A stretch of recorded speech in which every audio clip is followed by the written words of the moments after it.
Ayon sa Commission on Human Rights, maituturing daw na torture ang ginawa ng hepe ng Carmona Police sa Cavite sa isang suspect sa pagnanakaw. Sinibak na sa pwesto ang pulis matapos kumalat ang video ng pananakit. Pero giit ng pulis, paraan lang daw niya ito ng pagdidisiplina. Live mula sa Quezon City, may report si Ian Cruz. Ian. Ma'am Jess, magkakahiwalay nga na pagsisiyasat ang isinasagawa ngayon ng PNP Internal Affairs Service gayon din ng Commission on Human Rights kaugnay sa pangtotorture umano ng sinibak na hepe ng Carmona Cavite Police sa isang pinaghihinalaang nagnakaw. Narito ang aking ulat.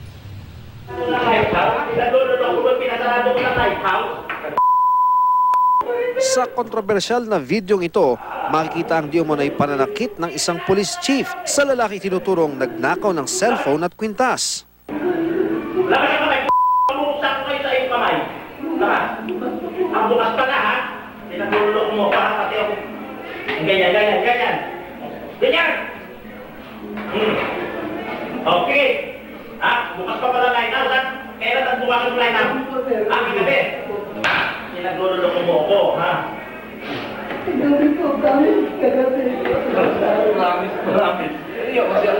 Sa gitna ng paninindak ng hepe, nagtatawanan pa ang mga pulis sa paligid.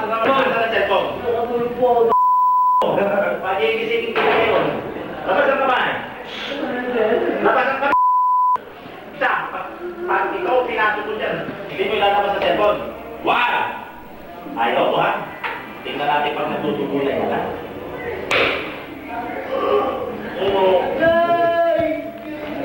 Ang pulis na nakitang nananakit sa video, tinukoy bilang si Chief Inspector Jigger Noceda, hepe ng Carmona Police. Sinibak siya sa pwesto, kasunod ng paglabas ng video. Tinanggal din muna sa Carmona Police Station ang dalawang pulis na nakitang tumatawa sa video. Pero sa pakikipag-usap ng GMA News kay Noceda, iginit niyang walang masama sa kanilang ginawa.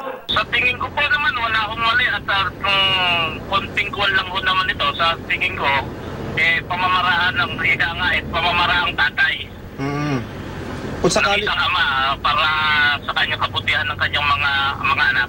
May hinala rin siya kung sino ang posibleng kumuha ng video at ang motibo di umano sa likod ng pagkalat nito. Ito po yung mga taong mga pulis ko na naapektuhan sa ginagawa naming pagdidisiplina at para may ayos namin itong istasyon, ginagawa ko natin ito para i-reshuffle natin yung tao.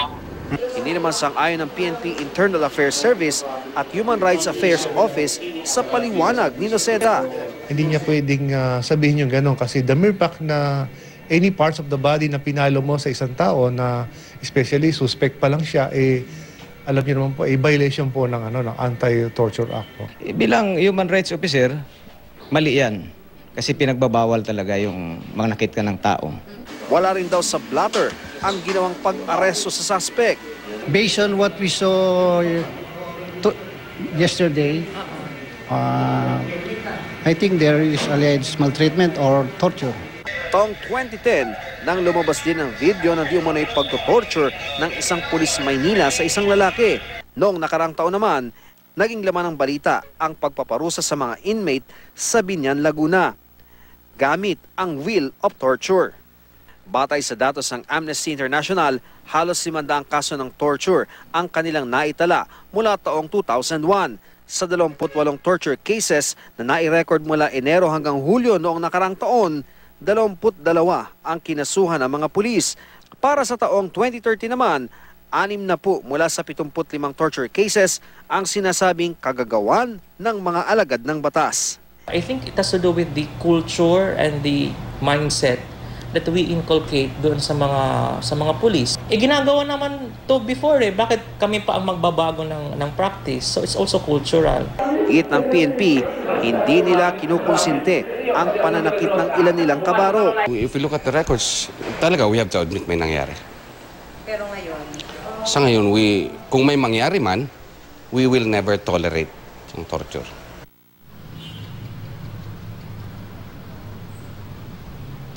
Ma'am Jess, may rekomendasyon na nga ang Cavite Police kaugnay nga dun sa pagsasampa ng kasong administratibo laban nga dito sa hepe ng nasinibak na hepe ng Carmona Police, at kabilang na nga dyan yung pagsasagawa ng pre-charge evaluation sa kanya kaugnay sa grave misconduct sa ginawa niya umanong pang-torture doon nga sa suspect na lalaki. At doon naman, Ma'am Jess, sa dalawa pang police non-commissioned officers ay sasampahan din sila ng kahalintulad na pre-charge evaluation na yan, pero yung gravity nung kanila nagawa, dahil wala naman silang ginawa nung napananakit, ay slight misconduct lamang daw yung mairerekomenda ng PNP. Pero nabanggitin po sa atin ng PNP Internal Affairs Service na maaring may iba pang mga pulis na nanonood doon sa pangyayaring yan, sapagkat, Ma'am Jess, yung pinangyarihan nung insidente ay nasa kalapit lamang nito yung barracks ng mga pulis at nasa kaliwa yung kanilang kusina. Kaya maaring may iba pa raw na nakakita dito at hindi pinigil yung pangyayari, kaya naman lahat ito ay iimbestigahan ng PNP Internal Affairs Service, ma'am. Malamang tutuntunin din nung hepe kung sino ang naglabas ng video na yon, kasi sa pananalita niya sinasabi niyang mukhang may mga nagagalit sa kanya, na dinidisiplina niyang mga pulis, at baka ito raw ang nag-leak dun sa video. So bukod dun sa paghahanap ng mga investigador dun sa iba pang mga pulis na kumunsinte dito sa nangyari, baka tuntunin din nung hepe, hindi kaya yung naglabas ng videong ito.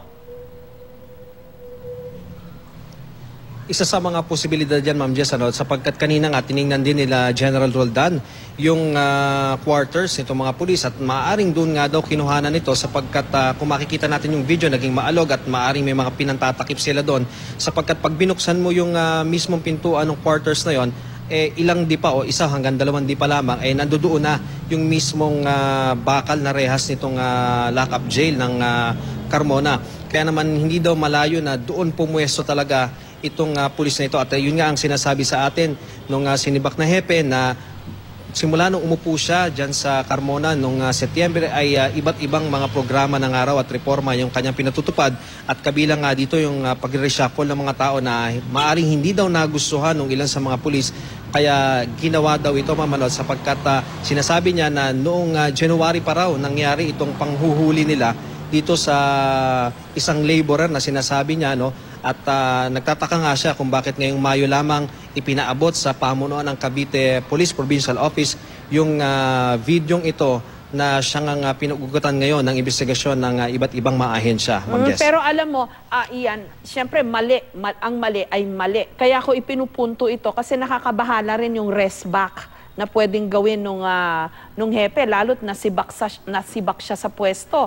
Abay, dapat protektahan din kung sino man ang kumuha ng video at nag-leak nito, kasi pwede siyang balikan. Pero alam mo, ang mas nakaka-disturb dun sa mga nabanggit mo dun sa report, yung sinabi ng CHR, na kasi nga napaka-widely reported ng ganitong mga insidente sa media. Pagka may nakitang video na in-expose, talaga namang hindi tinatantanan ng media. Pero nakakapagtaka lang, sa kabila nito, paulit-ulit na nangyayari. So baka tama yung taga CHR, kultura ang problema. Apo, Ma'am Jess, actually kanina hindi na rin nagpatumpik-tumpik itong mga taga Human Rights Affairs Office ng PNP, at nagkaroon nga ng instant refresher course doon sa pag-handle nila ng mga detained na mga personnel, na mga tao, at maging yung iba pang mga dinadala roon, sapagkat maaaring sa pagiging busy nila sa trabaho, sa pagiging sa dami ng kanilang ginagawa, ay maaaring nakakalimutan nila yung tamang standard operating procedure. At isa pa nga po sa mga nakita nitong mga investigador ng PNP ay hindi nga na-i-blatter itong pangyayaring ito, sapagkat sinasabi January, pero nung binrouse yung buong buwan, halos wala silang makita na tungkol sa insidenteng ito. At itong ang pagbablatter ay basic ito sa pagpupulis, lahat ng i-dispatch, lahat ng i-deploy, lahat ng papasok ng mga tao, maging yung kanilang mga bisita ay kailangang i-blatter pero hindi nga ito nagawa. So malaki nga daw yung naging pagkukulang doon pa lang sa mga basic, kaya humahantong sa mas malaking kapabayaan at pagkakamali ng ibang mga pulis, ma'am. I'm sure kasi yun ang sinasabi ng marami, no? Sila pa naman yung pulis, sila pa naman ang mga dapat nagpapatupad ng batas, pero sila mismo hindi nila tinutupad yung mga proseso o yung tamang paraan, 'di ba? Parang pag akusado kasi yan, may due process na tinatawag, 'di ba? At ang simula ng due process na yan, yung pagbablatter dapat may report sila mismo. Tungkulin yan ng pulis